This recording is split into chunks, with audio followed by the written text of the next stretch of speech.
हर हर महादेव, जय सिया राम, राधे राधे। आप सभी एस्ट्रोलॉजी से जुड़े हुए चैनल सितारे आपके नौ को देख पा रहे हैं। जो लोग भी हमारे दर्शक पुराने हैं या नए हैं, आप सब हमारे वीडियोस को देख रहे होंगे। आपको एक अच्छी जानकारी जन्म पत्रिका से संबंधित मिलेगी, कुंडली से संबंधित मिलेगी और एस्ट्रोलॉजी के और भी इम्पोर्टेंट जो नॉलेज है वो आपको प्राप्त होते रहे। आज मैं एक बहुत महत्वपूर्ण बिंदु पर चर्चा करने वाला हूं।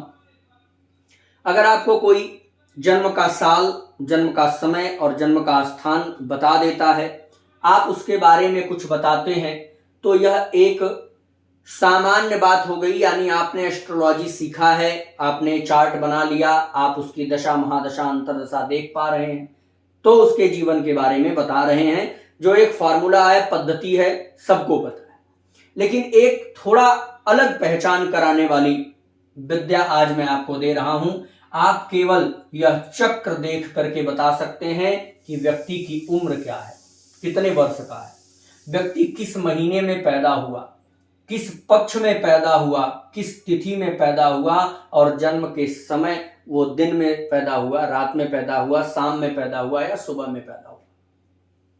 केवल चक्र से आप जानकारी दे सकते हैं कि इनकी उम्र क्या है। अब आपको ये चक्र मैं दे दूं और आपसे पूछूं कि बताइए ये व्यक्ति कितने साल का है, तो अगर आपको जानकारी नहीं होगी तो आप समझ नहीं पाएंगे, क्योंकि इसमें कहीं टाइम तो लिखा नहीं। अब मैं पूछ दूं कि ये व्यक्ति किस महीने में पैदा हुआ, आप नहीं बता पाएंगे अगर जानकारी आपको नहीं है। अगर मैं पूछ दूं यह व्यक्ति किस तिथि में पैदा हुआ, किस समय पैदा हुआ, किस पक्ष में हुआ, तो आपको यह जानकारी अगर होगी तो तुरंत पकड़ लेंगे। तो सर्वप्रथम पहली बात तो आपको चेक ये कर लेना है कि जो जन्मांक चक्र आपको मिला है, क्योंकि अगर इस प्रकार के जन्मांक चक्र दे करके आपसे कोई पूछेगा तो यह ऐसा भी हो सकता है कि आपको आजमाने वाली भी प्रवृत्ति उसके अंदर आ सकती है, क्योंकि आप किसी भी क्षेत्र में जब आगे बढ़ेंगे तो 2% 4% लोग आपको आजमाने की कोशिश अवश्य करेंगे। तो अगर इस प्रकार की परिस्थिति हो तो सबसे पहले हमको यह देख लेना है कि जन्मांक चक्र जो दिया गया वह गलत है या सही है। इसका परीक्षण कैसे होगा, तो सबसे पहले राहु और केतु को देखेंगे। राहु और केतु, अगर जन्मांक चक्र में राहु जहां बैठा है उससे ठीक 7वें घर में अगर केतु है तो जन्मांक चक्र सही है। यदि 7वें घर से एक घर भी आगे पीछे हुआ तो जन्मांक चक्र गलत है। यानी राहु अगर पंचम भाव में है तो केतु ठीक एकादश में मिलना चाहिए।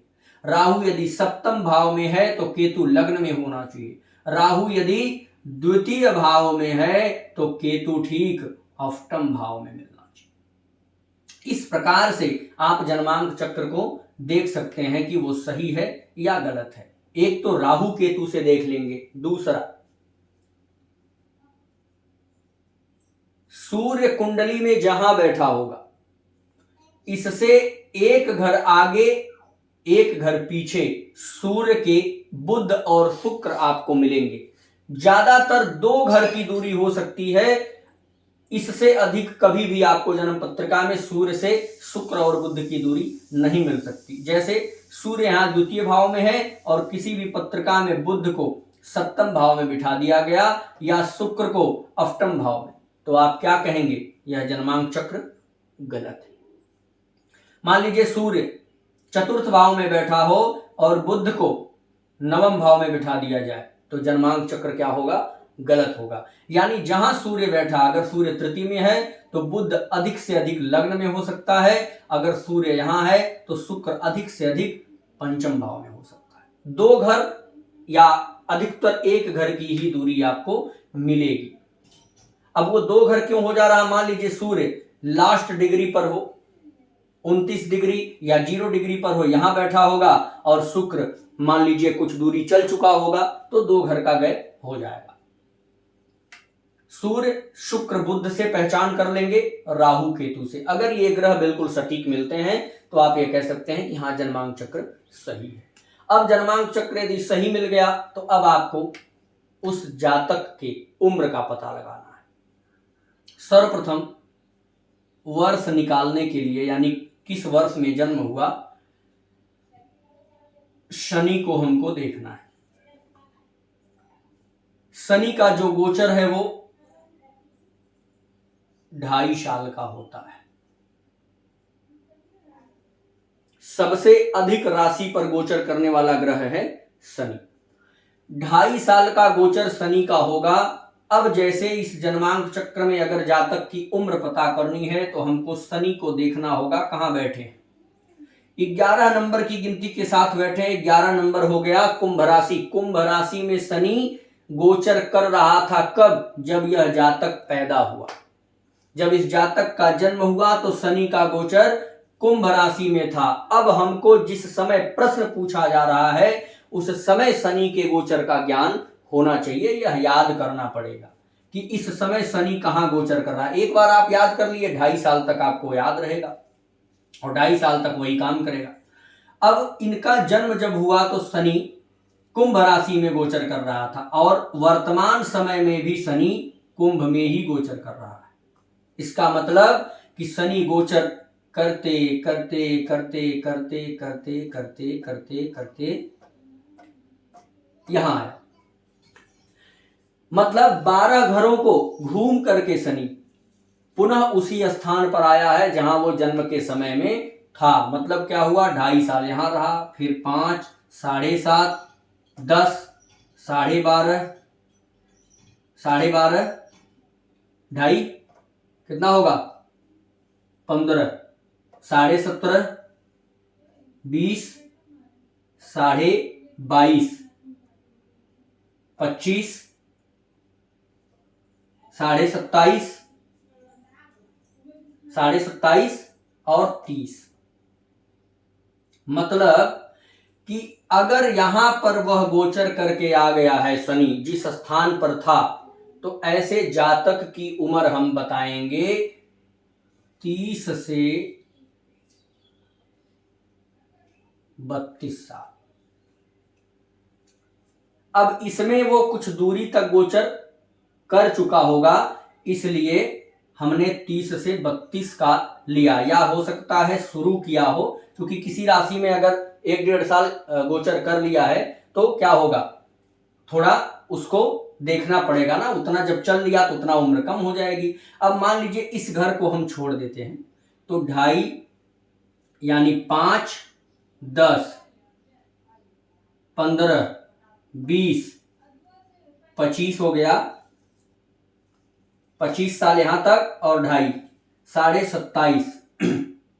और यदि यहां तक आ गया है तो 30 साल मान लेंगे, लेकिन हम फिर भी उसको 1 साल आगे, या ये भी कह सकते हैं कि 29 से 31 साल के बीच, 29 से 31 साल के बीच, यानी एक घर में शनि का 2.5 साल गोचर चला है। तो जितना घर वो आगे पीछे गया उतनी 2.5 साल हम जोड़ते जाएंगे, उम्र का पता हमको चल जाएगा। मान लीजिए एग्जाम्पल के लिए, अगर यह शनि जन्म के समय सिंह राशि में था, सपोज करिए वहां पर भी शनि है, मैं केवल एग्जाम्पल ले रहा हूं यहां बैठा।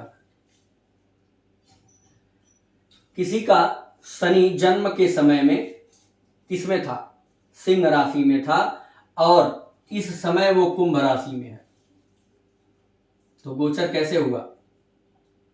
इस प्रकार से बदला होगा, यहां आया, यानी इस पर 2.5 साल, तो 5, 10, 15, यानी 15 से 17 साल की उम्र का यह जातक होगा। अब ऐसा भी हो सकता हो कि एक बार शनि गोचर करके, अब अधिक उम्र होगी तब कैसे पता करेंगे आप? शनि यहां पर गोचर करते हुए आया, फिर घूम करके फिर यहां आया, तो आप जो वर्तमान समय का गोचर निकालेंगे, जैसे 2.5 यानी 5, 10, 15, 17.5 आ रहा है, ठीक ना? तो अब 17.5 यानी 17 ही ले लेते हैं, क्योंकि 6 महीना 1 साल का अंतर तो पड़ेगा ही। तो 17 साल में अब आपको क्या करना है? 30 जोड़ना पड़ेगा। 3 प्रकार की उम्र आप बताएंगे, तो 30, 10, 40, 47 साल, 17 साल, फिर 30 जोड़ सकते हैं 47 में भी,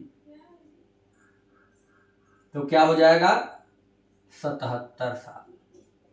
आप कह सकते हैं यह जातक या तो 17 का है, 47 का है या 77 का है, क्योंकि जितनी बार गोचर करके शनि आएगा उसी स्थान पर उतना 30 साल उसको लग जाएगा, क्योंकि एक राशि पर दोबारा आने में शनि को लगभग 30 साल की दूरी तय करने में समय लग जाते हैं। इस प्रकार से आप वर्ष आसानी से बता सकते हैं। अब किसी कुंडली में महीना कैसे बताएंगे, किस मास में जन्म हुआ, तो हमने आपको यहाँ एक फार्मूला दिया है और मास के लिए हमको देखना है सूर्य ग्रह को, वर्ष के लिए शनि को देखना है, मास निकालने के लिए सूर्य को। अब यहाँ देखिए हमने राशि लिखे हैं और प्रत्येक राशि को एक एक महीना प्राप्त हुआ है। जैसे किसी के कुंडली में अगर सूर्य बैठा होगा मिथुन राशि में तो उस जातक का जन्म आषाढ़ महीने में हुआ होगा। इनकी कुंडली में देखिए सूर्य कर्क राशि में बैठा है तो कर्क राशि का महीना क्या है, सावन, यानी हम कह सकते हैं कि इस जातक का जन्म श्रावण मास में हुआ है। अगर यही सूर्य धनु राशि में बैठा होता तो 9 नंबर की राशि का जो महीना है वो पौष महीना है, हम ये कहते इनका जन्म पौष महीने में हुआ। किसी का सूर्य यदि मीन राशि में बैठा, मान लीजिए सूर्य यहाँ होता तो हम कहते इनका जन्म चैत्र के महीने में हुआ है। हिंदी महीने आपको याद होने चाहिए, और आप अगर एस्ट्रोलॉजी सीख रहे हैं तो प्राचीन चीजों को तो याद करना ही पड़ेगा। इस प्रकार से आप वर्ष और महीना निकालना सीख गए होंगे। अब पक्ष किस प्रकार से देखेंगे, तो हमारे पास पक्ष कितने हैं, 2, शुक्ल और कृष्ण, 2 पक्ष हुए। अब हमको जन्म पत्रिका में सूर्य को देखना है। सूर्य जहां बैठा है यदि उससे बढ़ते क्रम में चंद्रमा आ रहा है तो जन्म शुक्ल पक्ष का, और यदि सूर्य से घटते क्रम में चंद्रमा मिले तो जन्म कृष्ण पक्ष का। घटते बढ़ते आपको नहीं समझ में आ रहा है तो इतना समझिए कि सूर्य जहां बैठा है यदि सूर्य से आगे चंद्रमा हो, यानी सूर्य 4 में है तो आगे क्या होगा, 5, 6, 7, 8, 9, 10, अगर ऐसे इन गिनतियों में मिले तो आप समझ जाइए शुक्ल पक्ष का जन्म है। कितने घर तक, 7 घर तक। सूर्य से 7वें घर तक यदि चंद्रमा आगे हो उनके तो क्या है, शुक्ल पक्ष। यदि सूर्य से 7 घर पीछे चंद्रमा कहीं हो तो क्या हो जाएगा, कृष्ण पक्ष। ध्यान दीजिए, अगर यहां सूर्य बैठा है, इनका चंद्रमा यहां देखिए 1, 2, 3, 4, 5, 6, 7, 7वें घर में आया तो आप यह कह सकते हैं कि चंद्रमा इनका आगे मिल रहा। अब एक फार्मूला याद रखिए, यदि सूर्य और चंद्रमा एक साथ हो, सूर्य प्लस चंद्रमा यदि एक घर में मिलते हैं तो ऐसे जातक का जन्म या तो